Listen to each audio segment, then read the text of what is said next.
Happy New Year's! Hello, everyone. This is Rare Model Reviews, and I couldn't think of a better way to start the New Year's out with a review of the Full Mechanics Gundam Aerial.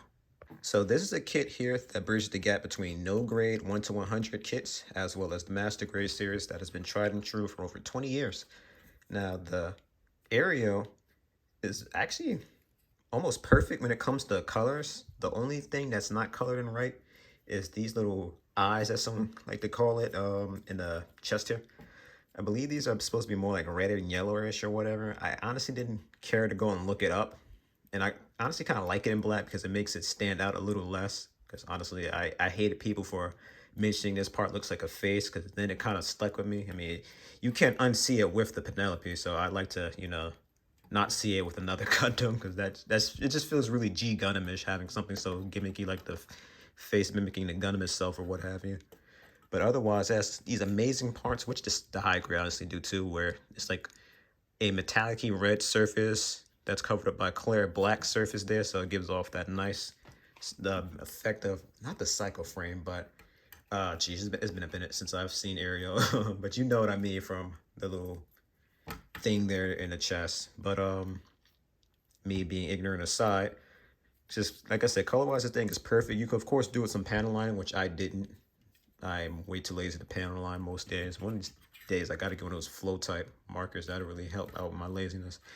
But besides that, like I said, besides maybe some panel lining and the quote unquote face on the chest, you really don't need to do anything to this kit. You just slap it together, maybe throw on some decals and just go. Like, even if you look on the bottoms of the feet, they have nice different colors for the grays on the soles of the feet and what have you to really make them pop. And this thing just looks gorgeous. I feel like it's proportioned very nicely. And due to it being 1 to 100, it's a bit more detailed than the high grade, which again, the high grade series is just as good as this one's as well. But moving on along, I'm going to go ahead and get into articulation and strap it for this one because it's going to be a doozy. So straight off the bat, as you see, this thing has a wide range of movement. It can even look down pretty decently. Can't quite look up too well, but still not bad at all. It's got great articulation for the arms here. Now, the one thing I can gripe about this kit is this thing feels super tight. So it's like I'm really nervous to move in a lot of areas, but it does have some unique joints and movements that I haven't seen, like this thing being able to move the arms back. You do want to be careful of the V fins and all the antennas in this thing because it can move so well. You can easily bump those shoulders into the V fins there if you're not careful. And again, you can just see it right here at the shoulder here. I got a piece stuck in there. It's so darn articulate. Like, these things could just move everywhere. So you really want to be, of course, careful that you don't bump anything into those antennas or what have you, or you're going to be in trouble. But besides that, the movement's like almost unrestricted by anything on it. And again, besides how tight this thing is, like, I have to really move this slowly and carefully. The articulation of this thing is second to none. Like, I can't stress how amazing this articulation is. Perfect bend out of the arms there. You got all these different joints and sections of the armor that move. Like, you can see there, the back of the arm like kind of moves out of the way there. You can even move 360 there due to it being kind of like a bit of a pegged style type connection there or what have you. 360 there. Thumb, of course, is the standard of the bracket hands with the ball joint thumb. So that has great articulation. The beam sabers also move around a bit as well, which is interesting because, like, the way these beam sabers move, you think it had like some sort of cannon out the front of them, but no, it's just this thing having crazy articulation, which is good, of course, for poses like you wanting to hold the beam saber. I mean, you can have this thing. Oh, that's one thing. The arm's moving around so much. They kind of, there we go. See, so you can have it like pull the beam saber out almost from right there. That's how great this articulation is. But of course, this thing has incredible articulation, so it won't be any issue at all if you doing a pose of it pulling the beam saber out like so. You could do a little better, but I just want to again show off that it is possible to pull the beam sabers out as well. Now, moving on to the chest. The chest, again, just crazy articulation for the torso. Now, one issue I do have, the torso is a bit loose. And speaking of which, I feel like I rotated this thing a little wrong, but I don't know, maybe I'm tripping. Now, it does have a bit of wiggle from the side armor here, but I could barely even call that armor. It doesn't really cover up anything. And then, of course, you also have this Unit 1 style front armor here, which is even smaller than Unit 1's, I'd say. Like, this thing covers nothing. It's kind of just there for show. But, of course, she can do a split just fine. Move the leg up pretty far. I can't say that the leg armor kind of covers up the, kind of, obstructs the front movement a little bit, but not so much the back. And then another part, again, I just really want to show off is just this multi-jointed leg hair. Like, that just looks so incredible seeing it, just everything pop out like that. I really just love that. Again, it's just like master grade style, like articulation we have here. You have a little bit of movement on the foot. I feel like I can move a bit more over to the side. There we go. Yeah, I can. So again, that really will help out with a lot of these poses you can do with this thing. Just being able to get the legs so wide, like, again, just the poses and whatnot you can get with this thing just because how amazing the articulation is. And of course, you have a bit of a wiggle with the ankle guards there as well. And they move up decently as well.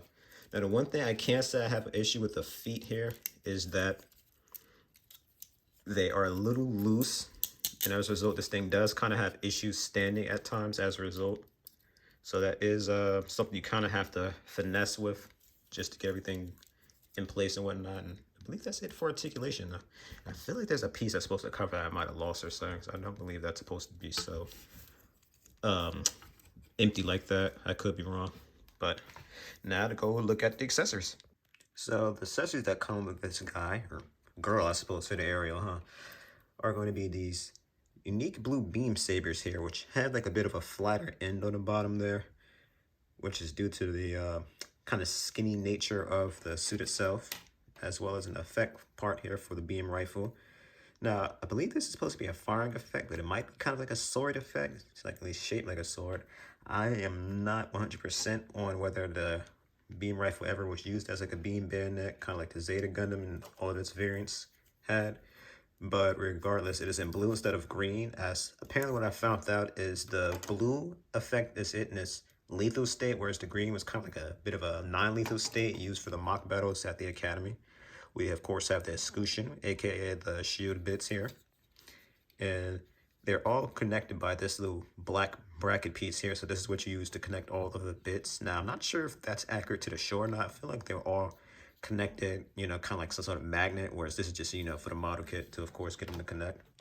Then you have various different pieces here for the hands. This is a piece that you use to clip the beam rifle there onto the backpack. But you have one and only one trigger finger hand. It's very unfortunate they did that. I don't know why they chimp out and do that with some of the kits sometimes. They could have put in a second one so you can hold on the left hand as well as the right. These are holding hands for the beam sabers. So it comes with two for that, thankfully, because it has two beam sabers, of course. And this is going to be the other knuckle for the hand, which I mentioned before, how I have the old component. So now, to actually see what a lot of these accessories look like on the kit itself. So technically, the hand here is supposed to be an accessory. This is one of the typical things they do with a lot of mobile suits. They'll give it this outstretched hand here, and then they'll give you a trigger finger hand, which of course I replace as simply as so. And they kind of have one with the outstretched and one with the rifle. I still wish that they again gave two hands for the rifle and the for the both a right hand and a left hand for the rifle. But regardless, I'm still glad that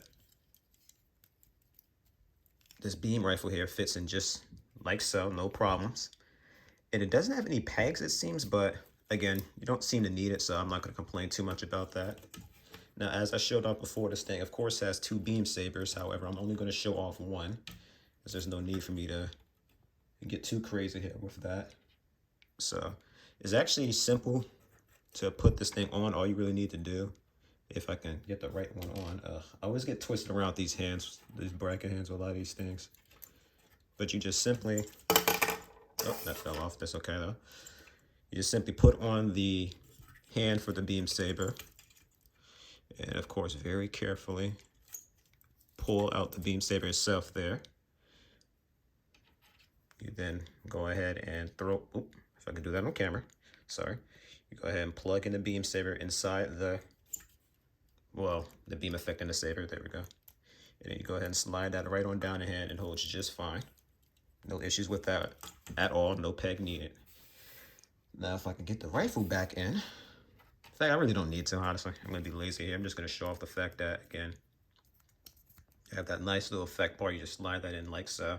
I'll show this off at the end when I'm doing my final verdicts, but of course, when you are done with the rifle, again, with this little piece here, you just slide that on into the little groove there. And then you can actually put it, I'm pretty sure you can put it on this part here. Could be wrong. No, you can't. No, it's only in this part here.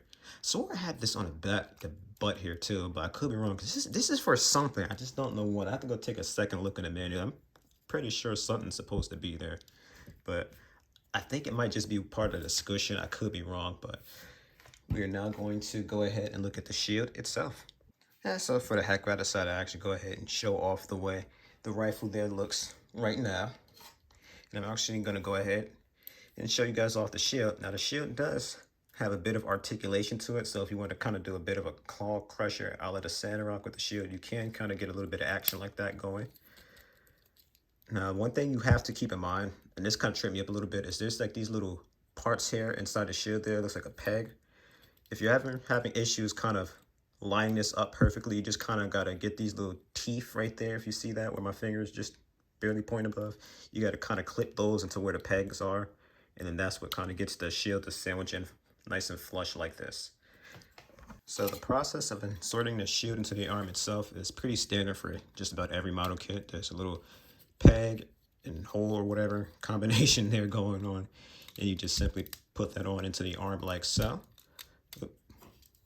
And voila. Now you have the shield here. And of course, if you want to more so get into a traditional blocking pose or whatever, you kind of have to move up the shield kind of like this. This little, I don't know what you'd call that, but yeah. But that is far from all you can do with the shield. Now, of course, this thing is most famous for its ability to separate the shield into multiple pieces, as well as put them onto the body here. So that's going to be a bit of a complicated task, but I will try to do so on camera as much as I can. So first step is going to be to take this piece here off. In fact, I guess I'll show them all separately as bits first, and then I'll go ahead and do the bit on form. So we're going to go ahead and do that piece by piece. I'm actually supposed to separate these. And these also have their own little unique attachments that get them onto the sewed separate stand for all of the bits here as well. Now, what they tell you to actually do with this thing here is to kind of just throw this on the side. What I found you can do actually is you can use the same attachment point here for the shield there.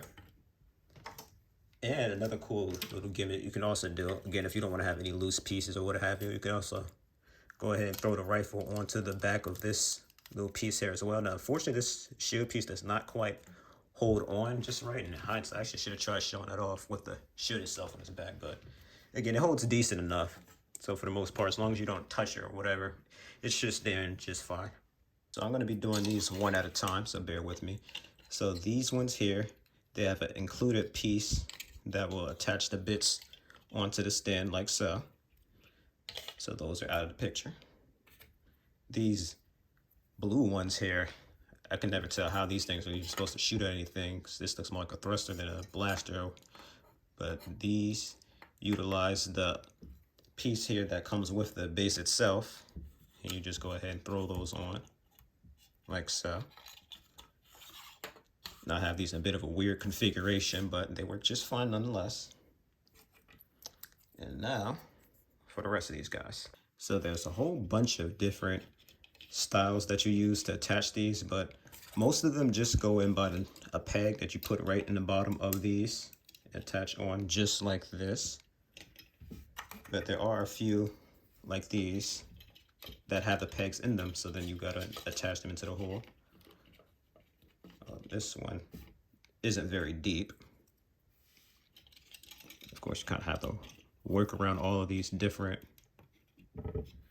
bits you have here, kind of make sure nothing's knocking into each other and what have you.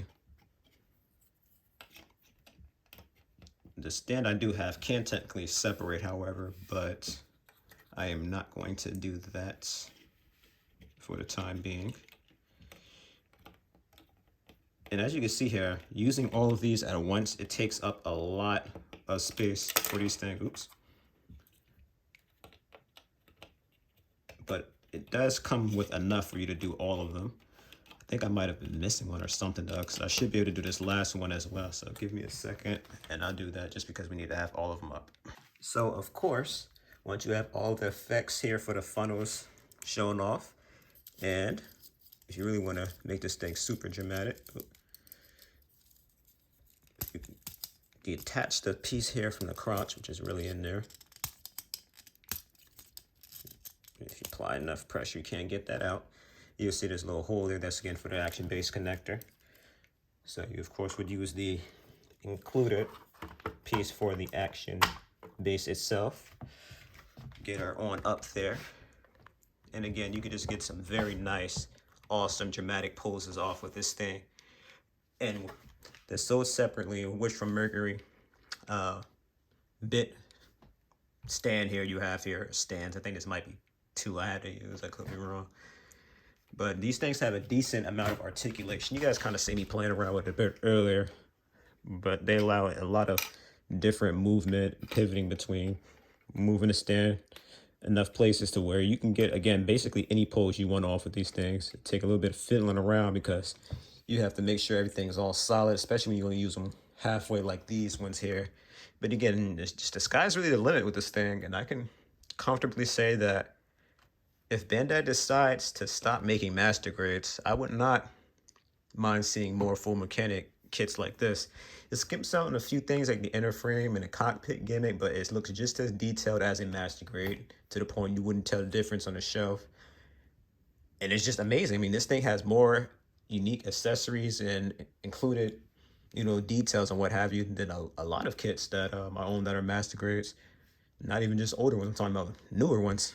So I can definitely give this thing, you know, 2 thumbs way up in the air. 10 out of 10 is the perfect score. I'd highly recommend this to anybody who just likes the way it looks or is a fan of the Aerial itself. And right now, I'm sitting here pondering myself when they're going to do any P Bandai variants of this thing. As you know, they're going to want to do a rebuild of this thing, or maybe a battle damage version. They could probably even make a Ilfrith out of this thing as well. It's just, again, the sky's the limit with what they can rebuild from this thing, or use a variant of, or what have you. But of course, one would think that I would do a size comparison, so I guess we should do that right now, huh? Look at me getting ahead of myself. So actually, I forgot to show this thing off during the bit on form. So I'm going to go ahead and do that right now, since it's pretty simple to do, honestly. So first and foremost, you would go ahead and reattach these segments here to each other. Boom, bam.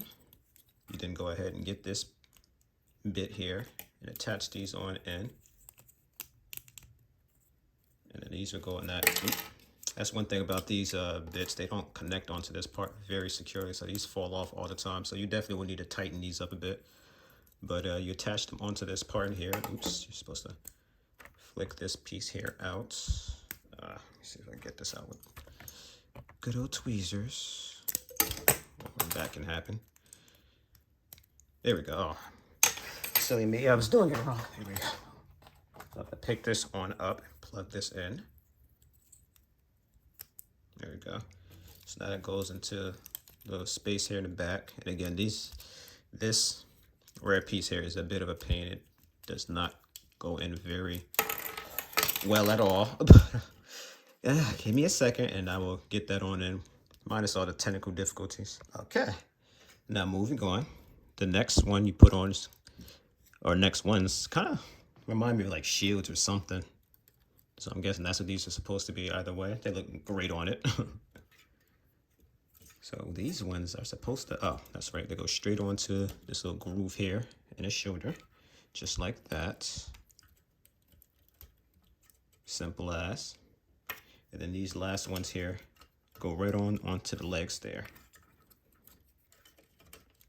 So again, if I cannot mess that up. There we go. So now you have the area with its bit on form here. And I just love the way it looks because it just really gives this thing a bit more color and bulk to it. And I just also love the little wings almost this thing has from the back. Again, I just really wish that these pieces held in a little bit better. I don't know why they don't hold in at all, but again, this thing just looks incredible. And one thing I don't think I stress enough is this thing has like no stickers at all. Like everything here is like just all from the runner itself, plastic, you know.